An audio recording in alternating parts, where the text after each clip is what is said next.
Chapter 5. The Transformation Accelerate. 2 more months passed, and the changes that had once seemed gradual, almost subtle, now accelerated with alarming speed.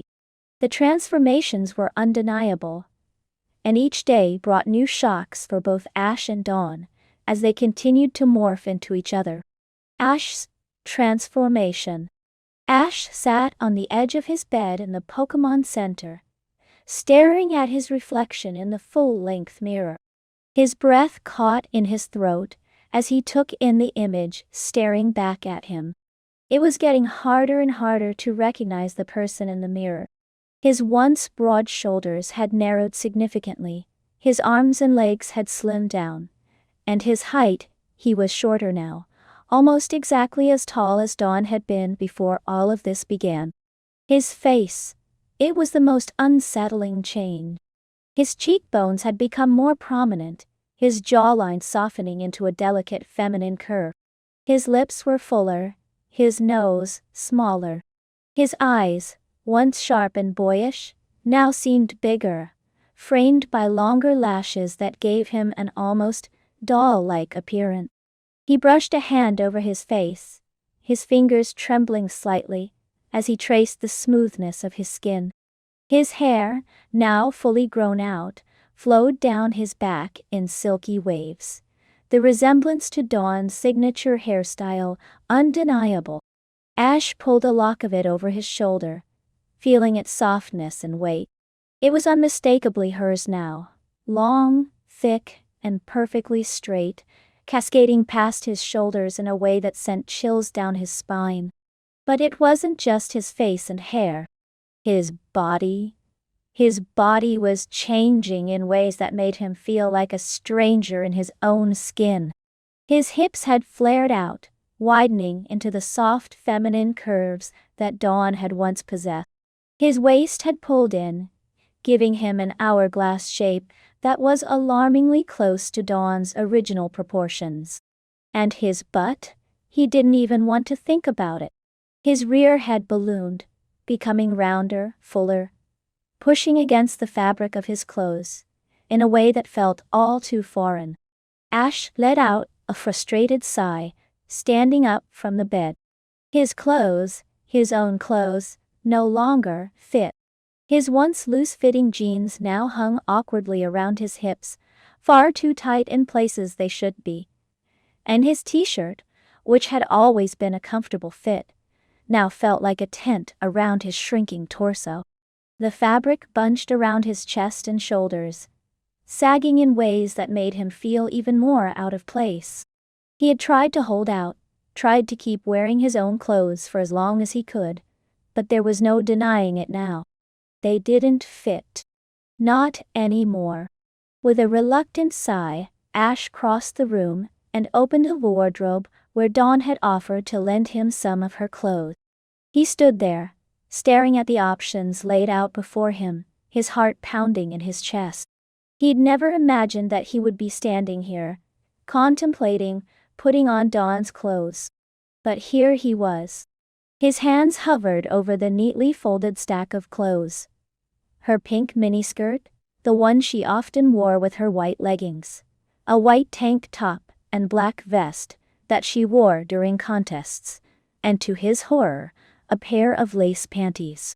Dawn had tried to be practical about it, but the sight of the delicate feminine underwear made his stomach twist with discomfort. "I can't believe I'm doing this," he muttered under his breath, his face flushing with embarrassment. But what choice did he have? His own clothes no longer fit. Not without looking ridiculous. He slipped the lace panties on first, the feeling of the soft material against his skin, sending an involuntary shiver down his spine. They fit snugly around his hips, hugging the new curves that had appeared over the past few weeks. He tried to ignore the way they felt, focusing instead on getting dressed as quickly as possible. Next came the pink miniskirt. It slid up his legs easily, the waistband settling comfortably around his now narrow waist. Ash stared down at himself, his heart pounding. The skirt was short, much shorter than anything he had ever worn before, and it felt strange, exposing his legs in a way that made him feel vulnerable. But it fit. It fit perfectly. The white tank top came next, slipping over his head and settling against his slim torso. It was a little loose around the chest. He hadn't developed breasts, at least not yet, but it clung to his waist and hips in a way that made him feel even more self-conscious. The black vest was the final piece, and when he looked at himself in the mirror, he couldn't believe what he was seeing. He looked like Dawn. His reflection was unmistakable.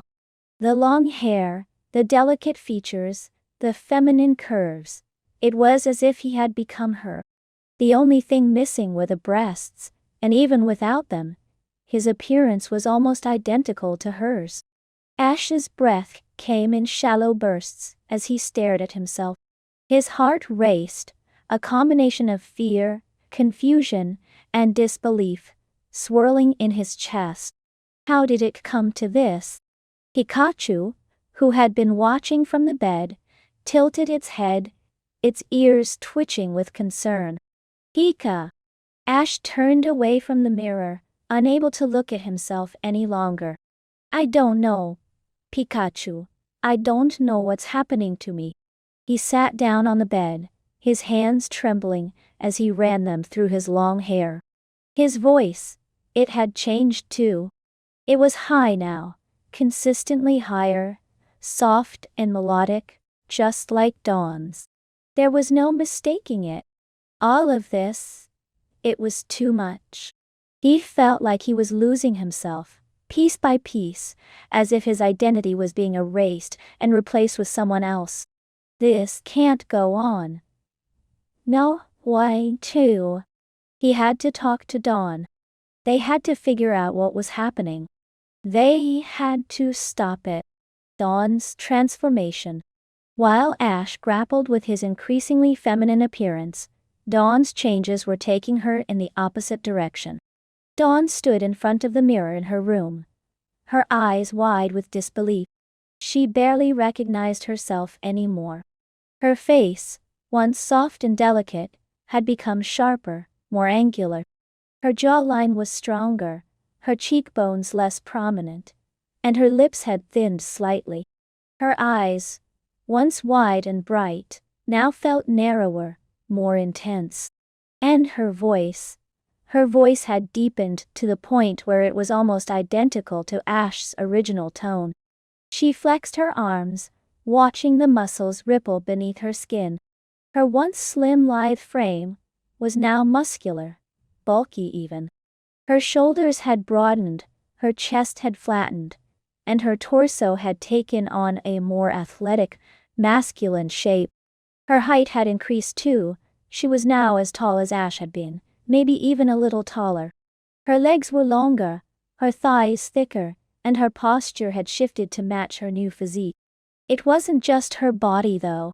Her hair, her beautiful long blue hair, was no longer the same. It had darkened over the past few weeks, streaks of black running through it, and it had become unruly, almost impossible to manage.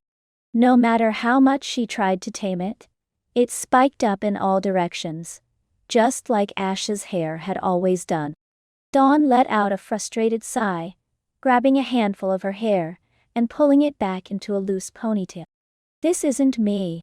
This isn't who I'm supposed to be. Her clothes didn't fit anymore. Her delicate skirts, her fitted tops, her cute hats, they were all too tight, too small. She had tried to make them work for a while, but it was impossible. Her bulkier frame stretched the fabric to its limits, and her new height made everything look awkward and ill-fitting. With a resigned sigh, she had started wearing Ash's clothes. His jeans, his t-shirts, even his old jackets, they fit her now. They fit better than her own clothes did. She hated it. She hated the way they felt, the way they looked on her, but there wasn't much choice. Her body was no longer the same, and neither was her wardrobe. She tugged at the hem of the t-shirt she was wearing. One of Ash's old ones, a faded green shirt with a Pokeball logo on the front. It fit snugly around her chest and shoulders, the fabric stretching over her new muscles. The jeans she wore were loose around the waist, but tight around her thighs, and she had to roll up the legs to keep them from dragging on the ground. Dawn stared at her reflection, her heart sinking. She looked like Ash. Her posture had even changed, becoming more casual, more athletic. She slouched slightly, her hands resting in her pockets, her legs spread apart in a stance that was almost identical to the way Ash used to stand. A deep sense of unease settled over her. Who am I becoming? Her voice, when she spoke, was low and rough, sounding nothing like the cheerful, high-pitched tone she had once had. "What's happening to me?" she whispered, her voice thick with emotion. Hiplop, who had been sitting on the floor nearby, looked up at her with wide, worried eyes. "Hip." Dawn shook her head, trying to push away the rising panic. She couldn't let it consume her. Not yet. She had to talk to Ash. She had to find out if he was going through the same thing. Confrontation and realization. Ash and Dawn met later that day in one of the secluded corners of Amity Square, away from the crowds and the prying eyes of other trainers. The square, usually a peaceful place where they could relax and train, now felt like a battlefield of uncertainty. The wind rustled through the trees, carrying with it the faint sound of rustling leaves and the distant chatter of Pokémon. When Ash saw Dawn approaching, his heart sank. She was taller than him now, her frame bulkier, her posture more confident and athletic. Her once delicate features had hardened, her jawline sharp and masculine. She was dressed in his clothes, his old jeans, and a t-shirt that he hadn't worn in months. The sight of her like this brought an uncomfortable lump to his throat. Dawn's eyes widened as she saw Ash. He stood there, dressed in her pink miniskirt, white tank top, and black vest. His hair flowed down his back in long silky waves, and his face was almost identical to hers. The only difference was the lack of breasts, but even without them, the resemblance was uncanny. For a long moment, neither of them spoke. They just stood there, staring at each other, the reality of their transformations sinking in. Finally, Dawn broke the silence, her voice low and rough. "Ash, what's happening to us?" Ash swallowed hard, his voice trembling as he spoke. "I don't know, but we're becoming each other." Dawn nodded, her throat tightening. "I know. I can feel it. Every day I feel like I'm losing myself. My body, it's not mine anymore. I look in the mirror and I see you." Ash's breath hitched. "And I see you.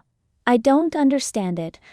But it's like we're trading places, like our bodies are swapping." Dawn ran a hand through her unruly hair, her fingers trembling. "This has to be because of Arceus. That attack. It did something to us. It's the only explanation." Ash nodded, his hands clenching into fists. "We have to stop it. We have to figure out how to reverse this before it's too late.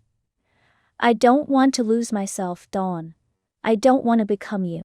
Dawn's eyes softened, her heart aching at the fear in Ash's voice. "We won't. We'll figure it out. We have to." But even as she said the words, a deep sense of uncertainty gnawed at her. The changes were happening so quickly now, and neither of them knew how to stop it. Every day they were losing more of themselves, becoming something else, someone else. And the most terrifying part? Neither of them knew how much time they had left. As the sun set behind the trees, casting long shadows across the ground, Ash and Dawn stood there, side by side, united in their determination to find answers. But the weight of their transformations hung heavy between them, a reminder that time was running out. The transformation had accelerated, and there was no telling how far it would go.